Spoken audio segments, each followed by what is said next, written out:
for whatever reason, if you believe that renting a property is better than owning, today we're gonna drop 7 reasons why you should be owning a house versus renting from someone else.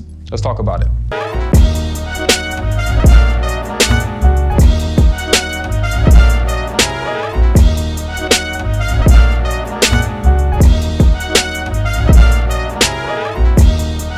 One, you get amazing tax benefits from owning a house. Now, if you own your personal house, you'll be able to write off the expenses from your mortgage, like the interest cost, and you'll also be able to write off some of the cost that comes into your maintenance, and you'll also be able to write off a lot of the cost that comes with like a depreciation. Now, the hardest part for me it's hard for me to explain depreciation, so I'm gonna do my best. Houses, they do appreciate, okay? But the government says that because you have somebody living in your house, that technically is a depreciation, you know, because if someone else is living in your house, if somebody else is paying you rent, then they're gonna be beating up on your house. They're gonna be opening and closing your doors, they're gonna be flushing your toilets, they're gonna be, you know, they're gonna be tearing up your property over time. So that's the depreciation part, because that's the best way for me to explain it. So your house goes up in value, but the government incentivizes people to own houses by giving them depreciation, okay? Now, depreciation is not a deduction. Deductions mean that you have that expense this year and you're able to write off that expense. A depreciation, you buy an asset one time, okay? And then the value of it, you're able to depreciate that equal amount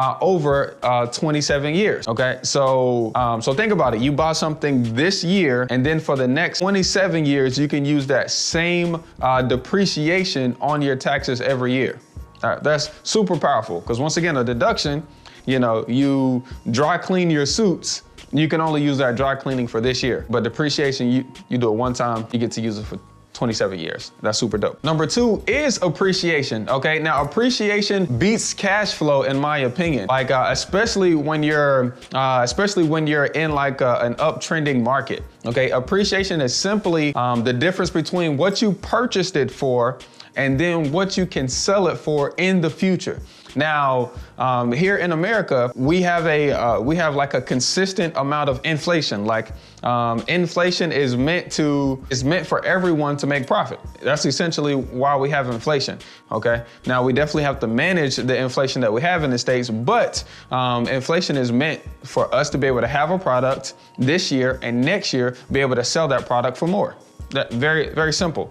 And with houses, you always get appreciation, okay? Always get appreciation. Now, it may not be next year or the second year or the third year, but over the course of 10 years, you'll always have some kind of appreciation. Now, this is beautiful because in bank accounts, the average person is putting their money into a checking account or a savings account that's producing, you know, 1% in interest, okay? But if you buy a house, typically the appreciation that you're gonna experience every year is 2 to 5%.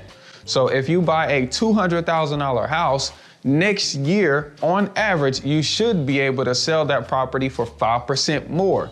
Now, if you buy properties at a discount, like we teach here, appreciation is typically 20 to 30% year over year, because we're buying at a discount and buying with equity up front. 3 is equity, okay? 3 is equity. Now, equity is the difference between what you owe and what you can sell for as is. Now, the beautiful part about equity is you can leverage equity. So my personal house, I purchased for $119,000. At this time of day, PenFed did a desktop appraisal and said that my house is worth $350,000. Equals, so I have $170,000 of equity in my house. Actually, it's really more than that, because what I owe now is not 119. What I owe now is about 92,000. So I have more than $170,000 of equity in my house. Equity is beneficial in this case because if you ever needed to get a second house, if you ever needed to get a bank loan or buy a vacation home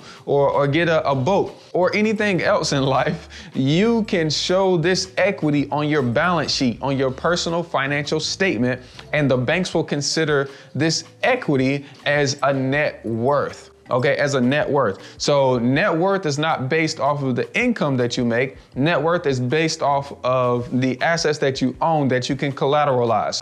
In this case, if I needed to leverage my equity, I could either sell my property, I could refinance my property and do a cash out. I could also do a HELOC, a home equity line of credit, and then be able to withdraw that money from my house, still keep the house, and use those funds to do whatever I need to do. Preferably, that's make another house investment. 4 is savings, okay? Most people who typically own a home typically have a savings account versus the people who don't have a home, okay? And that's simply because whenever you own a home, you plan for certain things to happen. So you mentally start setting aside money just in case plumbing goes bad, just in case your taxes go up, just in case you want to remodel the kitchen because your wife keeps complaining about it.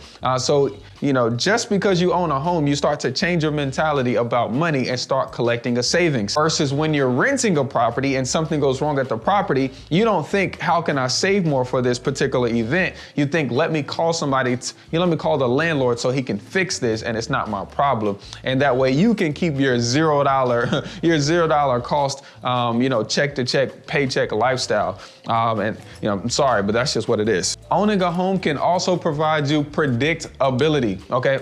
Now, what this means is I don't have to worry about my mortgage payment going up. You know why? Because I got a fixed 30-year loan. The bank told me it's okay that they gave me $120,000 to buy my house, okay? As long as you pay $800 a month for the next 30 years, we're okay. For a renter, you agree with your landlord for either 1 year or month to month about what they'll be willing to sell their house for the month, okay, or what they're willing to sell their house for the year, okay. But once that time frame is up, they now have the option to either move you out, which is unpredictable, okay? They also have the option to increase your rent, okay, or a little bit or substantially, which is unpredictable, or they have the option to change around terms on that lease agreement that could cause you some discomfort, okay? And at the end of the day, I think most successful people have certain things set in stone. Every day, I know I can go home, I can go to sleep, and I can wake up in my house.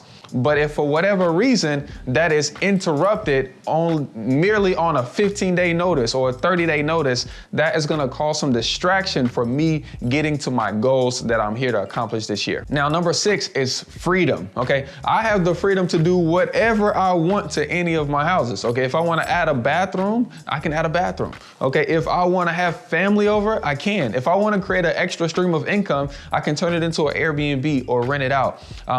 Ownership creates freedom. Oh, and freedom in this case, I'm saying you don't have to ask anybody for permission to do anything, okay? You can make the decision yourself, okay? And a part of economics, the first assumption of economics is that you want the best for yourself and I want the best for myself. And having ownership gives you freedom. Now, lastly, owning a home is gonna be able to stabilize you, okay? Stabilize you. Because at the end of the day, like I said, you own it. It's yours. And at the end of the day, if I have to create some income off the property that I own, I surely can. Even if I live here, I can rent 2 of the rooms. Even if I have a lot of children, I can start an in-home daycare facility and have other people come in and I can keep their kids in and make money from it.